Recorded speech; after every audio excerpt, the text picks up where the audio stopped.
Bon, bandeko, tozali na temps ya koperdre te, tozobanda kafe na biso.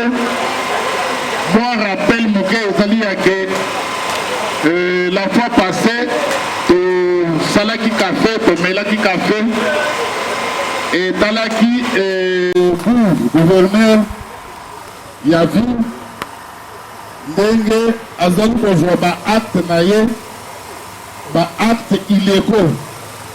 Voilà, baacte wana ezali kosunga biso na mombongo tozali kosala te. Voilà, lelo tozali kokoba na makambo ya bourgmestre ya commune ya Kinshasa. Makambo oyo bourgmestre ya commune ya Kinshasa asali oyo ezali na illégalité na kati na yango. Azali soutenir vision ya chef de l'État te. Alors, pour toloba yango, il ne faut pas toloba yango na likokoma. Oyo batu ya anero tokoni kokanga chunga. Est-ce que biloko wana ezali na sens nde masolo tokobeta awa nde kafe tokomela lelo? Voilà la raison pour laquelle rappel yango wana tozali kokende na lombangu. Et d'ailleurs lelo ezalaka salongo ebandaka soki na 7h ti 10h. Mais lelo salongo ezali te mpona nini?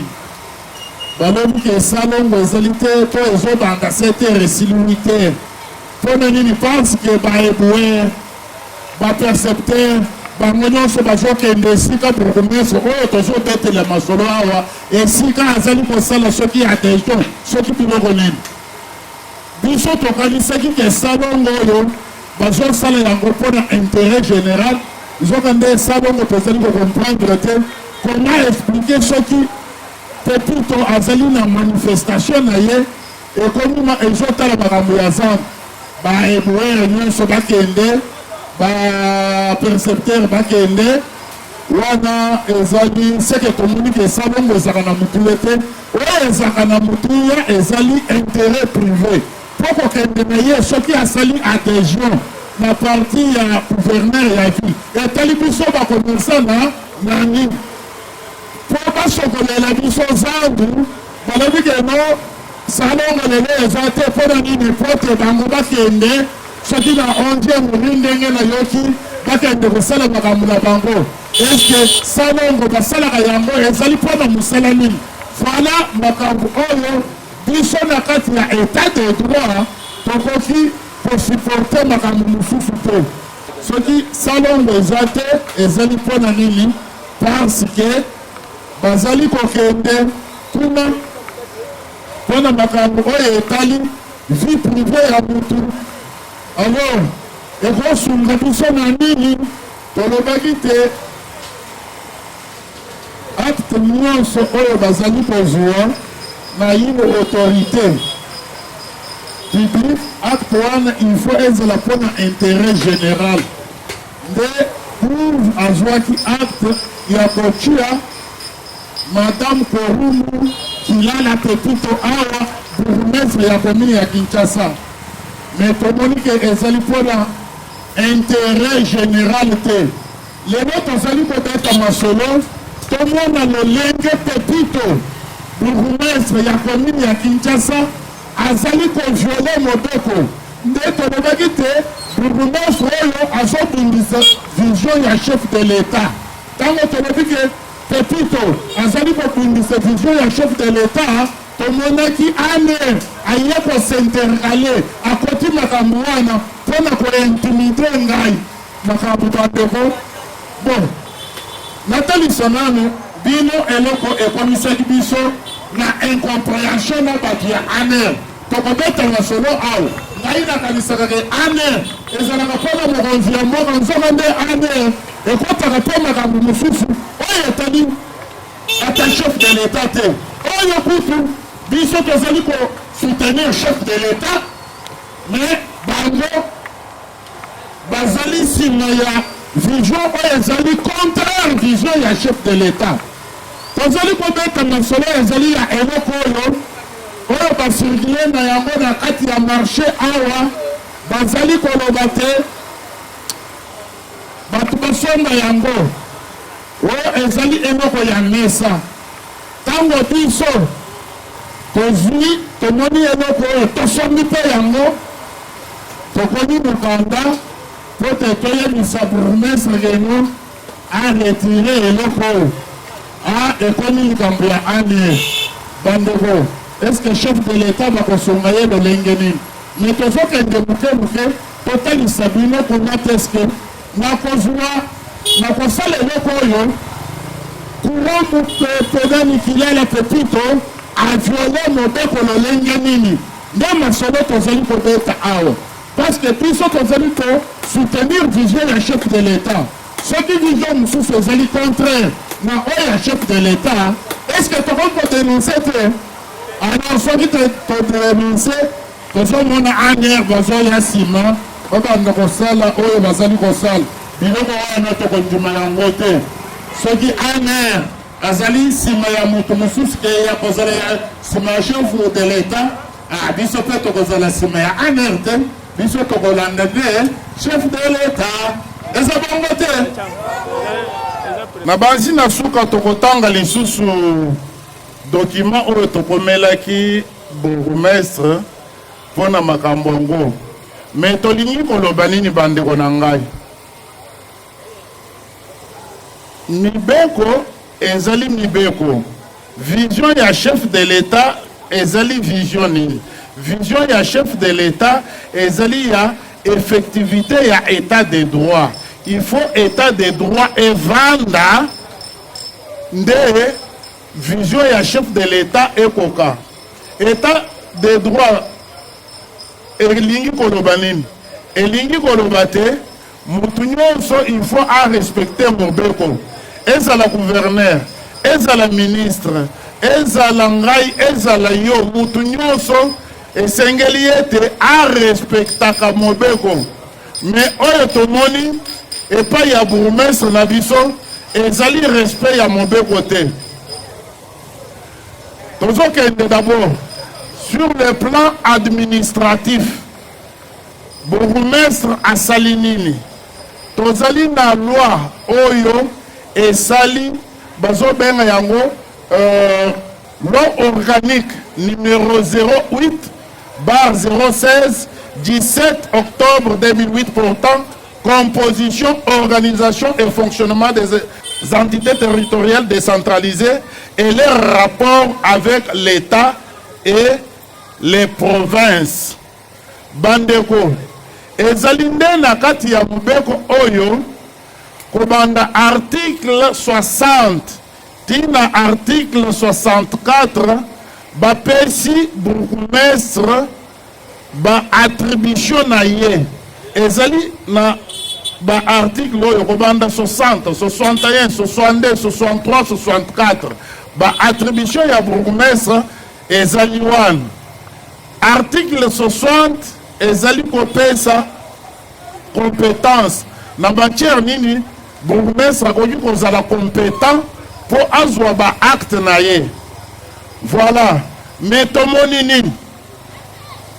Tomoni bourgmestre na biso a respecté mobeko te parce que esika moko te na kati ya loi organique oyo epesi ye droit ya kosala eloko oyo touti kolakisa bino awa. Eloko oyo bourgmestre akoki kosala te, akoki jamais kosala un prélèvement parce que ye tolobaka te la compétence est d'attribution. Compétence ya mutu, compétence ya autorité bazali kopesa ye yango na mobeko, na constitution ou bien na loi organique lolenga oyo tozali kotango oyo.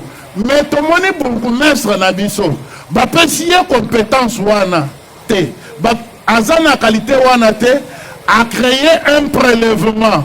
Et donc oyo bazali koteka yango 5000 na batu ya mesa, chaque mois okobi kopesa 2000 francs 2000 francs. Na batu ya magasin va prévoir que ça 10 dollars, chaque mois, va vendre qu'on paie ça 2 dollars, 2 dollars. Biloko wana ezali yango te parce que bourgmestre azali na compétence wana te. Est-ce que bandeko bozoyoka? Bourgmestre jamais constitution, loi et pécier compétence, il y a qu'à créer un quelconque prélèvement. C'est ainsi que tu connais la qui est Mukanda wana pour totaliser makambo wana. Il y a mis balé sur le plan financier. Sur le plan financier, ezalina loi Oyo numéro 11/011, il y a le 13 juillet 2011 relative aux finances publiques. Loi Oyo Yangope bourgmestre Kilala Pepito a violé lisusu yango na lolengelini bandeko ezali na kati ya loi Oyo makambo ya budget ezali budget d'abord budget elingi koloba nini budget ezali prévision ya recette na dépense na mukuse budget yango wana c'est que bazali kobongisa recette oyo bakoki kozwa na dépense oyo bakoki kosalela na recette wana mais toye komona budget elekaki déjà bavotaka budget tomoni Pepito a créé eloko oyo mais eloko nini ezali kokamwisa biso budget ezalaka na principe na yango awa d'abord tomoni ke budget donc c'est que recette nyonso il faut ba autoriser yango. Est-ce que ye Pepito Kilala a autorisé recette oyo ya eloko oyo toyebi kombo na yango te na yoki plaque boye na boye a autorisé yango te parce que ye azali na makoki ya kosala décision budgétaire na kuna likolo bazali kosala loi ya finance na niveau ya province bazali kosala édit provincial na niveau ya ville bazali kosala bazali kosala décision urbaine na niveau ya bourgmestre ezali décision budgétaire donc c'est une décision communale oyo bourgmestre akoki kosala mais bandeko na ngai bourgmestre ye moko a reconnaître eloko oyo te po asalela yango décision. Est-ce que na décision budgétaire ya commune est-ce que bachaki recette oyo etali soki plaque soki eloko oyo bacha yango te budget ezali na oyo tobengi principe budgétaire ezali lokola principe ya annualité. Principe ya annualité wana elingi koloba nini recette nyonso il faut ba autoriser yango recette nyonso oyo balobi impôt sur le bénéfice ezali autorisé na kati ya autorisation annuelle donc na principe ya annualité il faut recette wana ezala autorisé recette nyonso oyo ezalaka recette wana il faut ezala autorisé donc bourgmestre yemoko il fallait autoriser recette oyo ya eloko oyo tomoni te bourgmestre a autorisé recette oyo te parce que tozali sur na budget ya commune babimisi eloko oyo te. Est-ce que tozoyokana il faut pas comprendre malamu ndenge nini bazali ko violer mibeko na biso. Alors selon principe ya annualité c'est que bourgmestre a violé mobeko oyo a autorisé yemoko kobandaka na yemoko a autorisé recette oyo te. Tozoyokana tozana principe mususu ya sincérité budgétaire makambo nyonso il faut ezala polele soki ke non recette ezali il faut bakoma yango polele plaka soki nini wana mais tozomona principe wana ezali respecté epai ya bourgmestre te. Tozali na principe mosusu ya légalité ya recette na dépense. Principe wana elingi koloba nini? Recette nyonso oyo ekoki koexiste ya mbula matari, recette nyonso il faut ezala légal. Donc il faut elanda mobeko. Est-ce que tozoka na bandeko? Recette nyonso il faut ezala légal. Elingi koloba nini? Il faut ezala o mobeko injimi yango. Totali na recette na niveau ya commune ezali na décision budgétaire oyo bango bazwaka, ezala ata na niveau ya niveau national, ezala ata na niveau ya province, ezala ata na niveau ya commune. Eloko oyo eza te, eloko oyo prélèvement oyo eza te. Tosutuki kaka balobi ke non, il faut tosomba lokola biso tozabana mike moto akolamuka epai na ye aye ke non nasali bino bobanda parce que ngai naza bourgmestre bobanda kosomba eloko boye ezalaka te ntango bazali kosalela yo biloko wana parce que bamoni yo lolenge wana. Est-ce que ozoyoka moto akoki kolamuka kaka epai na ye aye bon voilà ngai parce que je suis une autorité nazokeye eloko songolo pakala po akotisa mbongo ezalaka te. Ezali na principe oyo ya légalité de recettes et de dépenses. Principe wana moto nyonso il faut respecter yango. Principe wana d'ailleurs ezali na article 9 ya budget na biso.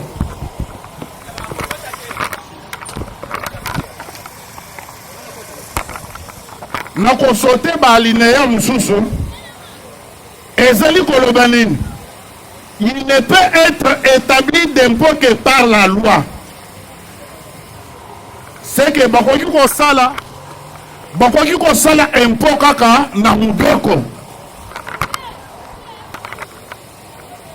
conformément na sote biloko mususu, conformément à l'article 122.10 de la Constitution, les règles relatives à l'assiette. Assiette de bokeli kutu ya mobeko ya ngwana.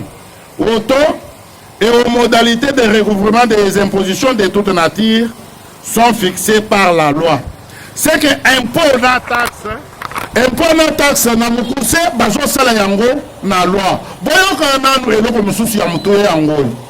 Les assemblées provinciales, les organes délibérants des entités territoriales décentralisées ne peuvent créer ni impôt, ni taxe, ni droit ou redevance. Awa baboyi ke ezala ba député na biso bazaka ba député provinciaux oyo. Ezala ba conseiller urbain nan to vota bango te ou bien ba conseiller ya commune bakoki kosala jamais bakoki kosala prélèvement à tabo côté wana mubeke elobi bango kutu bazali supérieur ya bourgmestre bapekisi bango combien plus forte raison yemoko bourgmestre akoki ko créer un prélèvement te sur le plan financier ndeto lobi ke bourgmestre a violé le sous mubeko oyo ya finance publique tozo yokana ya liboso oyo a violé ezali ya nani ezali ya loi organique ya organisation composition ainsi de suite oya ya ba entité territoriale décentralisée ya mibale yango esilité ya misato ezali sous il faut bomona est-ce que tango ya azali ko violer wan ezali vision ya chef de l'état. Parce que vision ya chef de l'État et sa vision ya état de droit. Ce qui toza na un bourgmestre, azo violé. Est-ce que yé azalina vision ya chef de l'État? Toloba te. Tango tolobi yango nazaki mukanga mijour wana lendi oyo eleki oyo okokaki koloba bongo te tokotanga lettre oyo nakomi bomona soki lettre oyo infraction ezali na kati wana et puis bazali na respect te je suis tout un président ya syndicat moko ya monene on ne peut pas il y a un traitement oyo bakoki koreserve ngai biloko wana esepelisi ngai te c'est pourquoi tokoloba makambo aner est-ce que aner azali mpona kosunga mokonzi ya mboka ou bien aner azali mpona kosala lolenge oyo alingi voilà soki bopermettre nakoki kotanga kutu mutu oyo awuteki hotel de ville mutu ya aner mpo aya kointimide ngai ya puisque moi j'appelle ça intimidation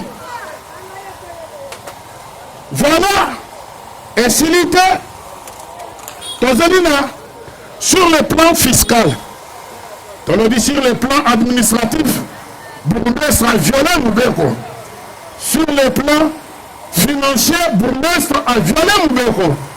Sur le plan fiscal, bourgmestre a violé Lissoussou Mubeko. Mubeko ligne a violé et Zali ordonnance loi numéro 18/04 du 13 mars 2018 fixant la nomenclature des emplois, droits, taxes et redevances des provinces et des entités territoriales décentralisées ainsi que leurs modalités de répartition.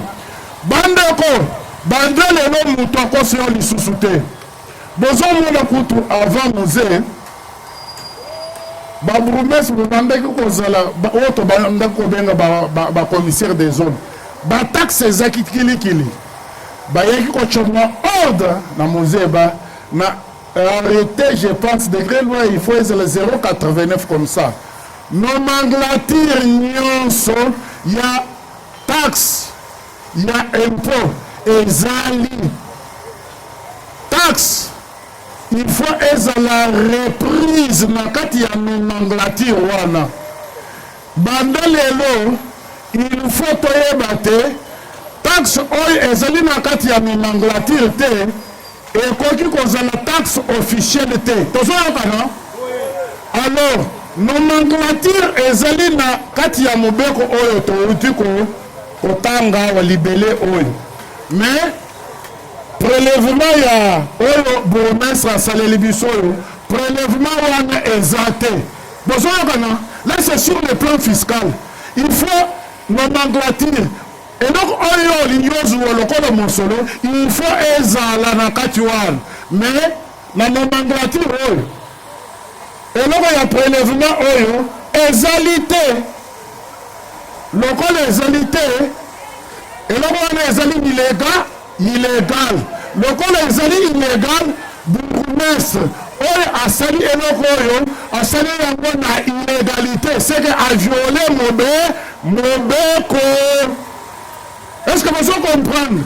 Là, c'est sur le plan fiscal. Et s'il était, bourgmestre, a violé, quand on a posé les bichons et l'on a violé le sous. A violé, bon, on est sur le plan pénal, bichon tokobimisaka ka bafé. Est-ce que vous comprenez? Il faut tobimisa bafé. Tomona mutunyo so konglir ou bien bakonzibisika tokoki kokende bamona ke est-ce que ba violer Mubeko to ba violer Mubeko te et puis awa il faut ba respecter biso est-ce que biso to tomoni muto soki muto yena buzo ba kokutaka ka buzo mais c'est ça alors ezali boye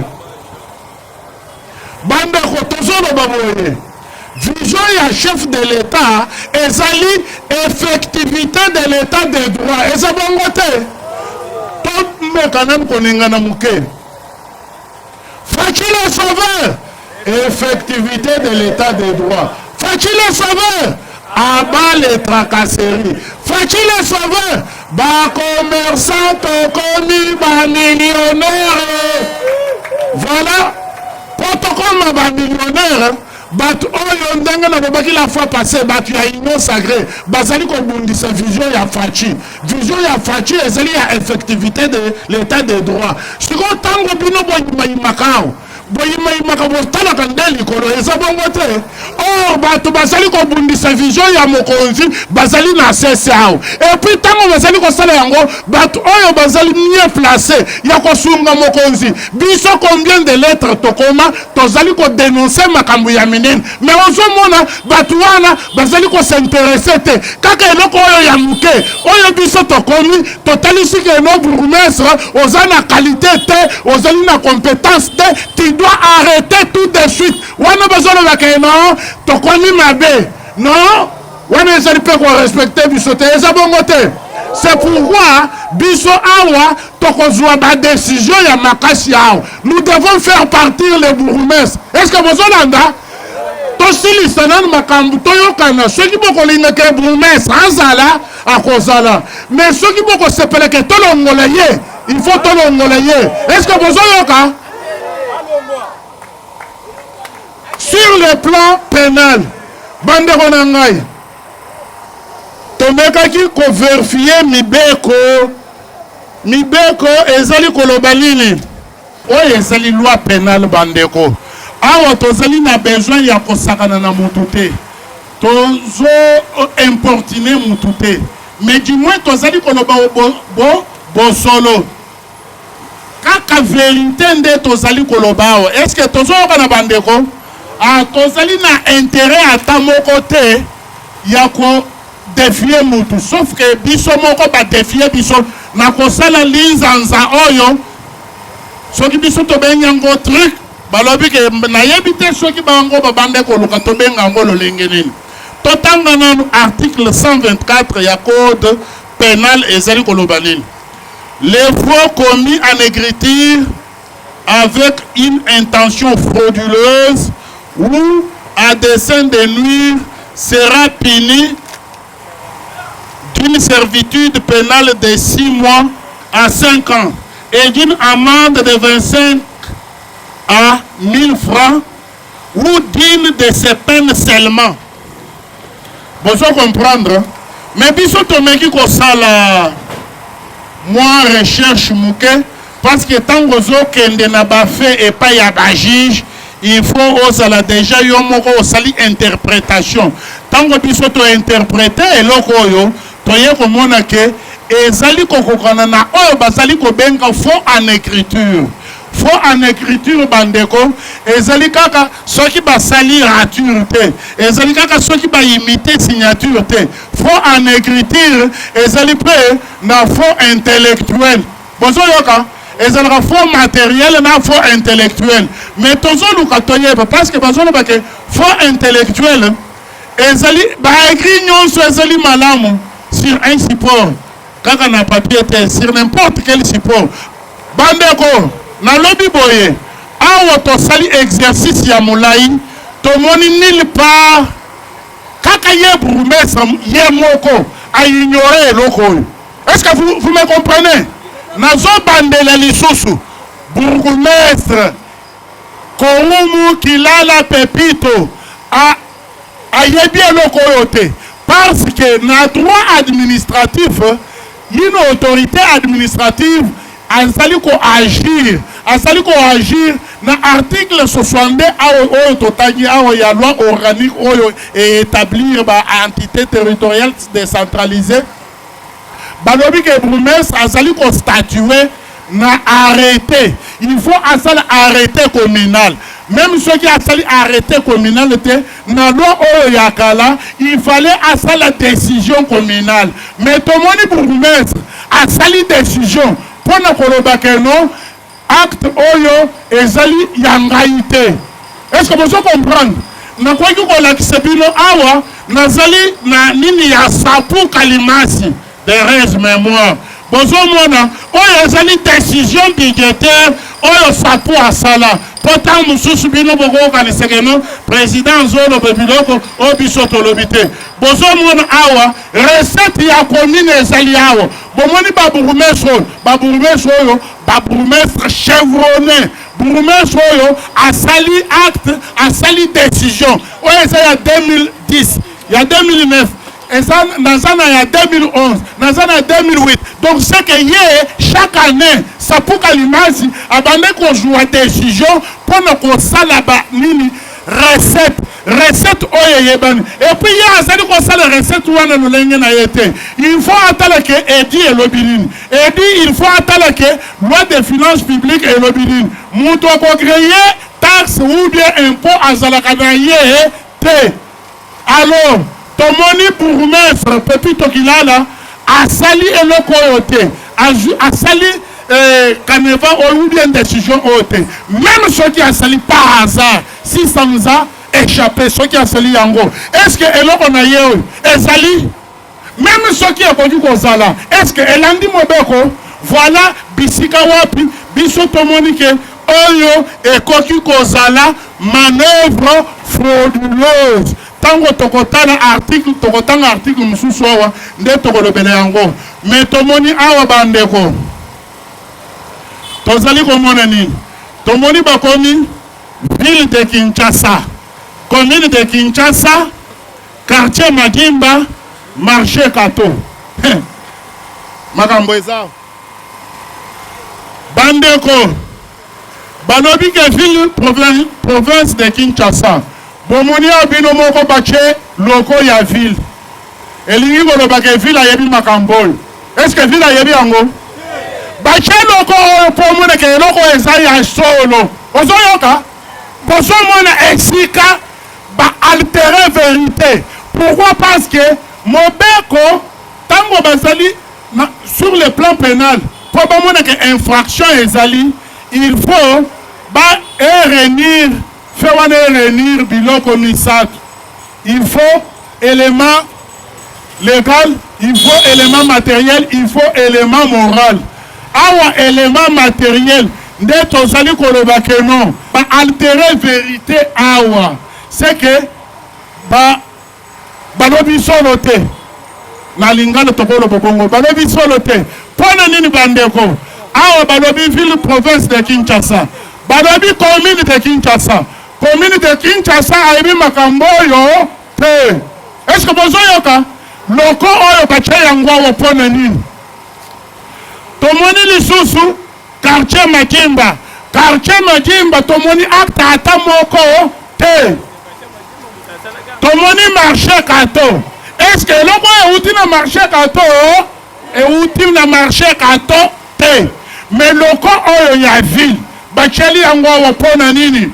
Ezali pona kokosa yo pote yo mona ke eloko ezali ya solo pote okomana kosomba eloko oyo na pete soki ba intimidate chimanga ale yo kuna olobi kutu bakangi mutu wana ya desordre oyebi te ke bazokanga tina na yo alors bakangi batikali kosala yo bisala sala osombi eloko oyo eloko ya lukuta eloko oyo eyebani te bache loko ya ville awa bourgmestre kaka ye bourgmestre ye moko ayebi yango te. Mais pourquoi ache yango awa wana nde esika wapi tozali komona ke ça doit être info intellectuel parce que un intellectuel akosala biloko avec propriété. Est-ce que tozoyokana asali eloko arature te asali limite biloko eza propre mais ezali info. Tozoyokana voilà wana nde ezaki na mutuya na kati ya eloko oyo. Mais soki tolandi lisusu tozomona bakomi awa table W001 table.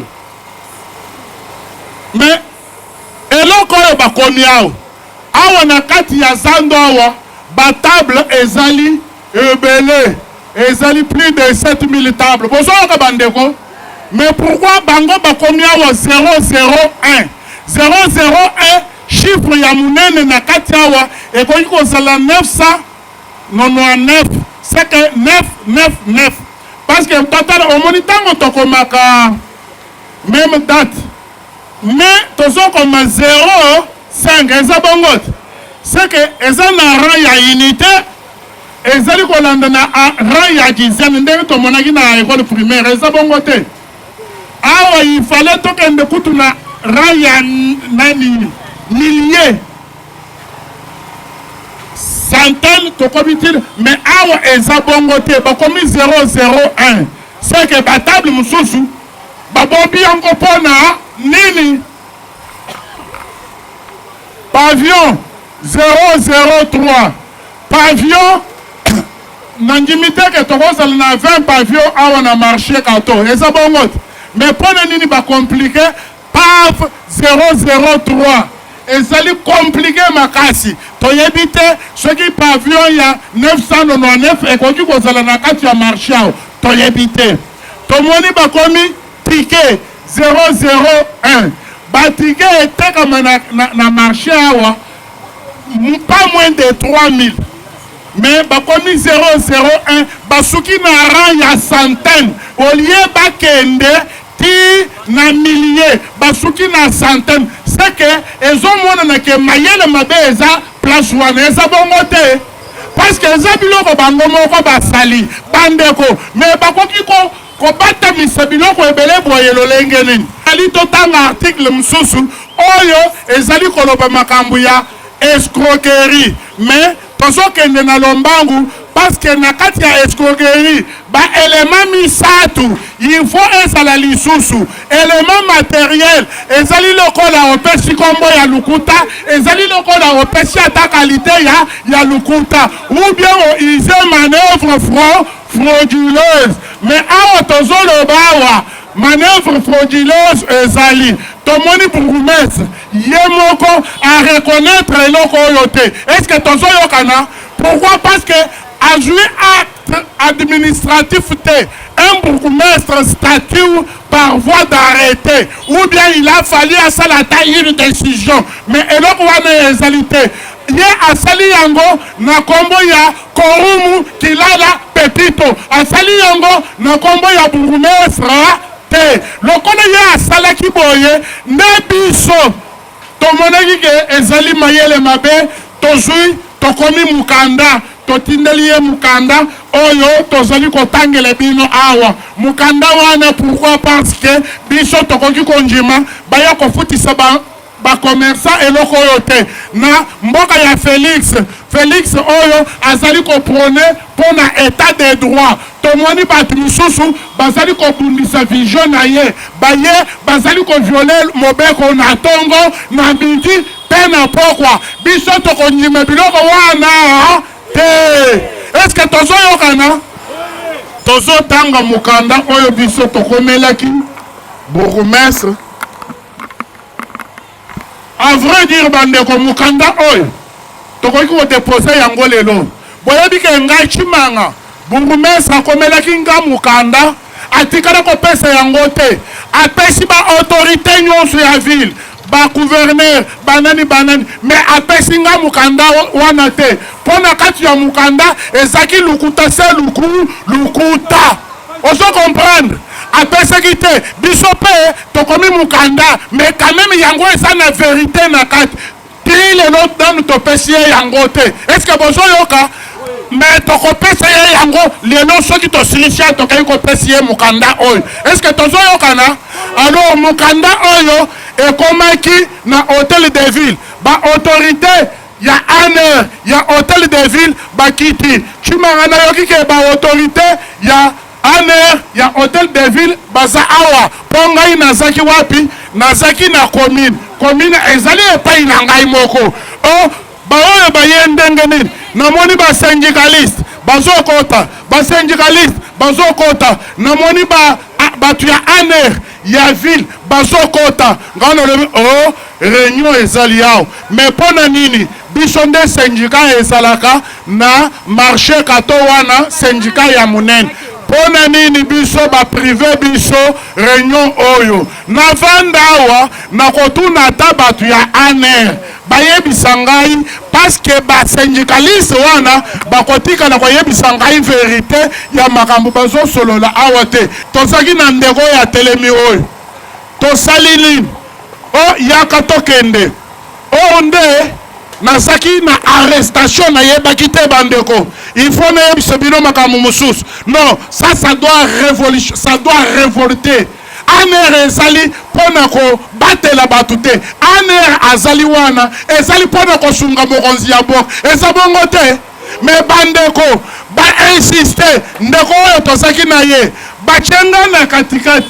Ngai nazo comprendre que nazali déjà na privation ya liberté te, tozokende tokoti na bureau ya bourgmestre. Ngai nalobi na bango ke non, nazokende kuna te. Bourgmestre oyo asi alobi na ngai na piétiner na bureau na ye te, bozomema ngai yawo mpona nini? Oh non, tokende. Ils ont insisté.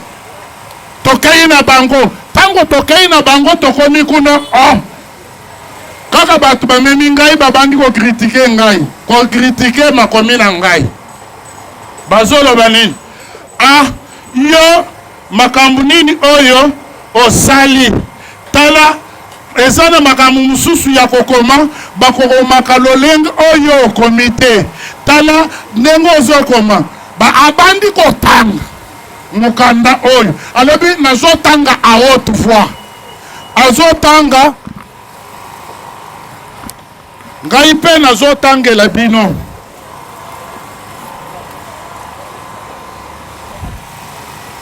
Madame le bourgmestre, ayant constaté la semaine passée des agents en train de sensibiliser des commerçants au paiement d'un truc. Bandeko, likambo ya truc, ça posait. Nasili fena mukanda nyonso comme ça, tozongela. Bisika bango ba condamné. Paiement d'un truc sous forme d'une plaque d'une moto, donc copie annexée à la présente. Les RANECO vous rappellent que vous n'avez ni qualité, ni compétence de créer un quelconque prélèvement soit-il, car une matière relevant du domaine de la loi. Par conséquent, les RANECO vous recommandent d'arrêter tout de suite cet arbitraire, car ce prélèvement sans fondement légal, bien qu'opéré contre la remise d'un truc, s'apparenterait non seulement à une escroquerie de ses membres, mais également à un sabotage à la vision du chef de l'État Félix Antoine Tshisekedi Tshilombo, à qui nous rendons un vibrant hommage, qui s'est démêlé et se démêle encore pour l'effectivité de l'état de droit, qui n'est d'autre qu'une soumission au respect de la loi par les gouvernants et les gouvernés, tout en se réservant le droit de médiatiser ses comportements et saisir en cas de nécessité les instances judiciaires. Les RANECO vous prient d'agréer, Madame le bourgmestre, l'expression de nos sentiments patriotiques. Bandeko, tango to yazo tanga mukanda oyo, est-ce que ana tangao to fingi mutu? Mais comment expliquer ba intimidation oyo biso to viva na ba période ya Kabila wana et ba période ya vision ya 5 désordres a to comment déjà na vision ya état de droit, effectivité de... Mais bango baso meme biloko wana banani baso meme yango tina bato basali censé ko protéger intérêt ya chef de l'État. Awo tolobi vision ya chef de l'État. Est-ce que tolobi mabe? Mais bango basaki batu ya ko vérifier ko ben sata chimanga ya kananga ya bisana biso pona nini ya sali boye.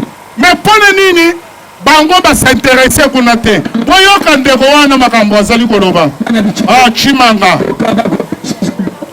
okomi paiement d'un truc ça posait problème. Paiement d'un truc ça posait problème. Est-ce que ceux qui te l'ont dit truc ezali comme truc ya lingi koloba nini kamwa eloko chintu chani une chose comme ça pour eyebanité papa. Truc yango wana. Alors, est-ce que truc eza eloko ya mabe? Ekomeli ya mabe. Tango tozokende lisusu, alobi lisusu. Asote, aye koloba, mais pona nini, yo olobi, tout de suite. Est-ce que tout de suite ezali un jour? Mais pona nini olobi tout de suite. Mais nalobi que non, bateke le bino eloko ya lukuta oyo te tout de suite parce que y a risque yake bato babanda kosomba bango mais bango balingaki totika nanu muke. Est-ce que ça bongo? Il a fallu qu'on arrête tout de suite ou bien il a fallu d'abord laisser cette histoire là bazoter après toye pour intervenir. N'est-ce pas? C'est tout de suite. Mais bango balobi ke tokomi mabe. Mais ce qui m'a beaucoup étonné na souka tokomi expression ya ba sentiment pas patriotique. Mais le monsieur est-ce que monsieur oyo biloko komi oyo patriotisme eza na kati bandeko bokamwa nanu ngai nazwi vertige nalingaki na kwei. Et dans l'entretemps bourgmestre azoloba que je vais le coffrer ngai nazoloba non aoye azoloba je vais le coffrer. Moi, je suis tout un président national, il y a un grand syndicat. Il ne peut pas utiliser mon vocable yaboy. Wana esali malam. Mais tango chimanga akomi bilok oyo bino mais eleke la kingai. Est-ce que bosoyo kana bandeko? Eleke lingai. Ane comment akoki comme mangai ko bande ko critiquer mukanda oyi il fallait ça la secret ataba bengi sangai batuna ke pona nini asali biloko oyo parce que eloko oyo tolobaki esalukuta pe moyibi eloko oyo basali oyo eloko oyo esalukuta pe moyibi mais comment bakosunga chef de l'état ndenge nini botala kaka lelo parce que bakei soki manifestation nini salongo ezate ba ebwe nyonso bakei c'est que soki biso tolobi ke no bandele no salongo ezalaka lisusu te bakoloba ke omoni asali ko entete tolobaki makambo ya bato ya boka sakuna ekomaki ke no kibanga so entete bato bakende kuna na boka sabakende kote mais bandeko biso tokozala pe bayuma boye tingonga mulai boni bandeko na ngai awa mukanda tokomi oyo tofingi mutu te tosali eloko te mais bango bazali koloba te ane bandeko ngai problème oyo ezali kotungisa ngai ane bakoki kokota na makambo oyo babanda koluka bakanga chimanga asali eloko nini loi organique oyo esali makambo ya ba-entité territoriale décentralisée aye ko violer lisusu loi ya finance bazoloba keno oyo il faut eyaka meredi wana natikala kokende te nazozela batindela ngai invitation écrite nakende korépondre natuna bango bino boza wana mpona chef de l'état ou bien mpona bourgmestre eza ide ya mabe. C'est pourquoi ngai nazosenga bino responsabilité ezali ya bino tokotika biloko ya boyete non seulement parce que 5000 francs ekoki kozala mbongo muke mais nazali kosenga bino ezali yake to se mobiliser to sala ba marche donc ba manifestation ekoki kozala marche parce que ezali na possibilité ya liboso tokoki kokende na cour constitutionnelle to faire annuler acte oyo parce que bakeye wana par un acte inexistant ndenga azawana biloko nyonso oyo akosala ezali kaka illégal na biloko oyo ndenga to démontrer yango na mususu nyonso akoki kosala c'est illégal. Pourquoi? Parce que acte oyo ekeye wana c'est un acte illégal. Alors tokoki kokonde basala contrôle bato basala contrôle ya constitution batala ke non a violer constitution esika wapi comme ça et bakolongola bandeko oyo ya mibale possibilité ya mibale acte administratif tokoki peut-être attaque okende d'abord na parquet général babenga bourgmestre batunele biso pona nini asali eloko oyo ezali pona kobenda biso mbongo parce que ye moko bourgmestre azo reconnaître eloko oyo te asali yango en tant que Kilala Pepito asali yango parce que azali bourgmestre te asali yango parce que ye aza pomba azali Pepito Kilala parce qu'il m'a déjà dit un jour que lui a des moyens. Il peut avoir n'importe quel moyen mais biso nous avons des moyens légaux moyens ya loi. Est-ce que tozoyokana nde nazali kosenga na bino totika la lisusu bouche bête. Il faut tout ça en sorte que bourgmestre qui l'a la pépito à sentir que tozawan, puisque ça c'est un grand défi, à défier biso, à tchemunoko na, à tchemusapina munoko na biso. Il faut y que minu ezalito, minu ezate, parce que biso toza mikolo quand même. Ça c'est un sabotage. Bah, saboter d'abord le chef de l'État, ou ils allaient insister pour un état de droit. Après, bah, saboter biso, bah, Monique biso, toyebi alors au mon côté. Alors, le biso toyebi alors au mon côté, le bourgmestre, nous allons lui demander en avant, marche. Bah, on va se peler na idée, oyo, tokokuta na lundi.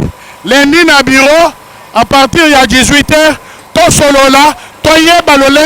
nous devons faire partir bourgmestre Oyo. Alors, avant Tokende, il faut que nous nous Faut-il sauver effectivité de l'état de droit? Faut-il sauver à bas les tracasseries? Faut-il sauver bas commerçants commis bas millionnaires? Effectivité de l'état de droit. Faut-il sauver à bas les tracasseries? Faut-il sauver bas commerçants commis